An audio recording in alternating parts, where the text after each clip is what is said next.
Setelah gue berhibernasi selama 1 musim, season 2 dari anime Seisun Butayaro akhirnya dirilis. Ya, gue gak tahu sih, ini beneran dinamakan season 2 atau enggak. Karena walaupun ini dinamakan season 2, tapi ceritanya itu terlampau jauh dari season 1-nya. Oleh karena itu, sebelum kalian nonton season 2 ini, kalian itu harus nonton dulu movie-movie-nya. Tapi buat kalian yang masih bingung nih, atau yang baru ngikutin franchise ini, ya udah, gue bakal ngebahas secara singkat aja tentang urutan dari semua series anime Seisun Butayaro. Nah, kita masuk ke series pertama, yaitu anime Seisun Butayaro Season 1. Ya, ini adalah series pertama yang harus banget kalian tonton. Ya, kalau kalian langsung nonton season 2-nya sih gak masuk akal. Nah, di season 1 ini merupakan permulaan di mana Sakuta atau si MC kita akan memulai perjalanannya dalam mencari tahu dan menyembuhkan berbagai macam fenomena dari sindrom pubertas atau fenomena yang berkaitan dengan masalah psikologis atau tekanan batin pada remaja. Nah, fenomena ini dapat membuat orang mengalami kejadian aneh kayak tiba-tiba menghilang, dilupakan orang, atau bahkan terjebak dalam perputaran waktu. Nah, di season 1 ini akan menceritakan 5 kejadian atau 5 peristiwa fenomena sindrom pubertas.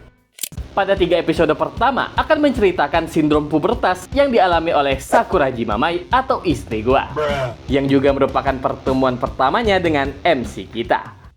Lalu di episode 4-6 akan menceritakan sindrom pubertas yang dialami oleh Koga. Nah, gue ingetin nih, di arc Koga ini kalian itu harus selalu merhatiin tanggal yang selalu ada di awal episodenya.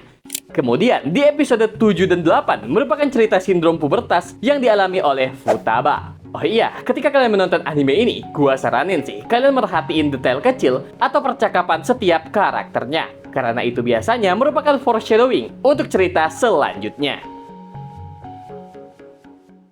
Lalu di episode 9 dan 10 merupakan cerita sindrom pubertas dari Nodoka, yaitu adik dari Sakuragi Mamai. Dan terakhir dari episode 11-13 menceritakan sindrom pubertas yang dialami oleh Kaede alternatif. Yaps, ini adalah adiknya si MC. Dan kenapa gue nyebutnya Kaede alternatif? Ya kalian tonton aja 3 episode ini. Dan jika kalian sudah menonton semua episode di season 1 ini, kalian bisa lanjut aja menonton movie pertamanya yang berjudul Seisun Butayaro wa Yumemiru Shoujo. Yaps, ini merupakan sequel langsung dari season pertamanya yang akan mengungkapkan dan menceritakan misteri cinta pertama Sakuta, yaitu Makinohara Shoko. Dan gue saranin ketika kalian menonton movie ini, kalian harus bener-bener menyimak pembicaraannya, karena movie ini akan berkaitan dengan waktu atau timeline alternatif. Tetapi kalau kalian sudah menyimak dan masih juga belum paham, kalian bisa menonton aja video penjelasan atau pembahasannya dari channel Megane Sensei. Karena kalau gue bahas sekarang di video ini, itu bakalan nge-spoiler ceritanya. Dan pastinya akan panjang banget. Oke, sampai sini kalian bisa stop dan langsung aja close video ini. Kemudian langsung aja tonton season 1, lalu movie pertamanya. Karena di pembahasan movie selanjutnya, akan ada banyak banget spoiler yang gak bisa gue segel. Jadi silakan tonton animenya terlebih dahulu. Udah nonton season 1-nya? Movie pertamanya juga udah? Udah? Oke, lanjut. Nah, di movie kedua ini akan menceritakan sindrom pubertas atau krisis identitas yang dialami oleh Kaede asli. Yaps, ini adalah adiknya si MC. Tetapi, kenapa gue menyebutnya Kaede asli? Nah, ini dikarenakan Kaede asli itu mengalami sindrom pubertas yang pada akhirnya menyebabkan dia lupa ingatan. Dan Kaede yang lupa ingatan ini gue sebut sebagai Kaede alternatif. Ya, Kaede alternatif inilah yang kita lihat di season 1, episode 1-12. Yang pada akhirnya, di episode 12 akhir, sindrom pubertas yang diderita oleh Kaede alternatif ini sembuh. Tetapi, itu ngebuat ingatan dari Kaede alternatif ini menghilang dan berganti kembali menjadi ingatan Kaede yang asli. Oleh karena itulah, gue sebut ini sebagai Kaede asli. Jadi, Kaede asli ini ingatannya itu hanya sampai pada saat dia dirundung atau dibully. Jadi dia gak inget apa-apa tentang kejadian yang terjadi pada episode 1-12. Oleh karena itu di episode 13, Sakuta sampai frustasi banget kan? Nah di movie kuda ini, walaupun Kaede asli gak inget apa-apa, Tetapi semua pengalaman yang dialami oleh KAED alternatif telah dicatatnya di sebuah buku diary, yang pada akhirnya ngebuat KAED asli ini ngerasa bersalah dan ngebuat sindrom pubertasnya mulai muncul kembali. Ya, itulah sedikit penjelasan tentang cerita di movie kedua ini, agar kalian gak bingung lagi ketika menonton movie ini. Dan jika kalian udah menonton movie kedua ini, kalian bisa stop dulu aja untuk menonton kelanjutan franchise ini, sambil menunggu semua episode dari anime Seishun Butayaro Season 2 itu komplit. Karena menurut gua di movie kedua ini, semua permasalahan di season 1 itu udah terselesaikan.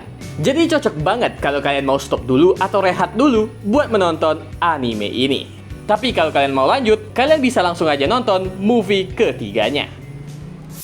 Selanjutnya, gue bakal ngebahas movie ketiganya. Nah, di movie ini menceritakan tentang sindrom pubertas yang dialami oleh MC kita, yaitu Sakuta. Yang sindrom pubertas ini mirip banget dengan yang dialami oleh Sakuragi Mamai, yang disebabkan oleh Sakuta itu sendiri.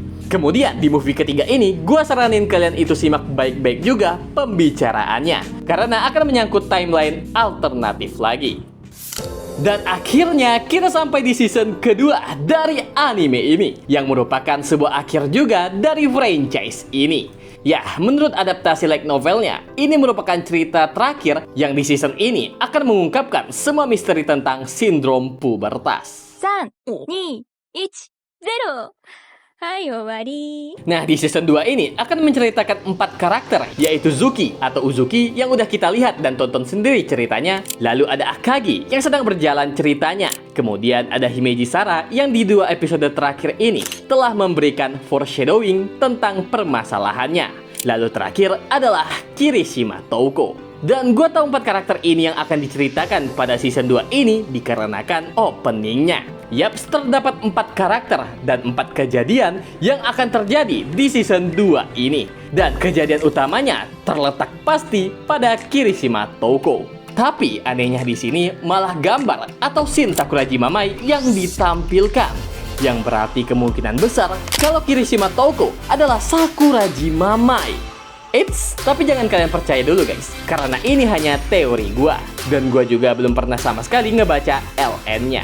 Jadi ini hanya murni teori gua berdasarkan openingnya. Itulah guys, semua pembahasan kita mengenai urutan dari semua series anime Seishun Butayaro. Jadi bagaimana nih menurut kalian? Apakah kalian masih bingung dengan animenya atau enggak? Dan bagaimana menurut pendapat kalian juga nih tentang teori Sakuragi Mamai yang merupakan dalang dari semua series anime Seishun Butayaro ini? Apakah kalian setuju? Atau kalian ada teori lain? Ya langsung aja tulis di kolom komentar. Sampai jumpa di next video dan dah!